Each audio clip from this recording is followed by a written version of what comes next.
রিক্সাওয়ালা তার থেকে চাঁদাবাজি করে সে সহজে প্রতিবাদ করবে না, সিএনজিওয়ালা তার থেকে চাঁদাবাজি করে সে সহজে প্রতিবাদ করবে না। সব সময় প্রতিবাদ করার একটা গোষ্ঠী থাকে, তারা হয় নেতৃত্ব। আর আমাদের এই জাতীয় নাগরিক পার্টি এনসিপি হচ্ছে সেই বঞ্চিত, লাঞ্ছিত, নিপীড়িত প্রত্যেকটা শ্রেণী পেশার মানুষের কণ্ঠ হয়ে আমরা কথা বলবো। এবং আমরা সেই বঞ্চিত, লাঞ্ছিত, নিপীড়িত মানুষের কণ্ঠস্বর হয়ে আমরা যখন কথা বলবো, ওই মানুষগুলো আমাদের পিছনে এসে দাঁড়াবে।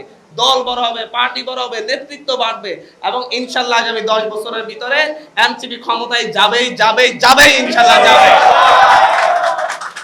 এবং সারা দেশে যেভাবে মানুষজন, আমরা বিভিন্ন এলাকায় যাই, আমাদেরকে বলে তোমাদেরকে আশা করছিলাম শাপলাগলিতে ভোট দিব, কিন্তু আসলে পারিনি। এই যে শাপলাগলিতে ভোট দেওয়ার যে আকাঙ্ক্ষা মানুষের মধ্যে জন্মাইছে, এটা আমার মনে হয় যে 20 বছর 30 বছরে এমনকি 50 বছরও পূর্ণ রাজনৈতিক দলের ভোটে ওই মার্কায় ভোট দেওয়ার আন্তরিক আকাঙ্ক্ষা তাদের জন্মায় নাই। মাত্র 30টা আসলে ইলেকশন করে তৃতীয় বৃহত্তম রাজনৈতিক দলে শাপলাগলি হয়ে গেছে। সেই জায়গা থেকে সামনের দিনে স্থানীয় সরকার ইলেকশনে আমরা অংশগ্রহণ করব। যতগুলো স্থানীয় সরকার ইলেকশন হবে আমরা চেষ্টা করব প্রত্যেকটা, সেটা চেয়ারম্যানই হোক, মেয়র হোক, উপজেলা হোক, প্রত্যেকটা ইলেকশনে আমরা অংশগ্রহণ করতে চেষ্টা করব। আমরা প্রত্যেকটা জায়গায় প্রার্থী খুঁজতেছি, আমরা সবার জায়গায় আমাদের যারা আমাদের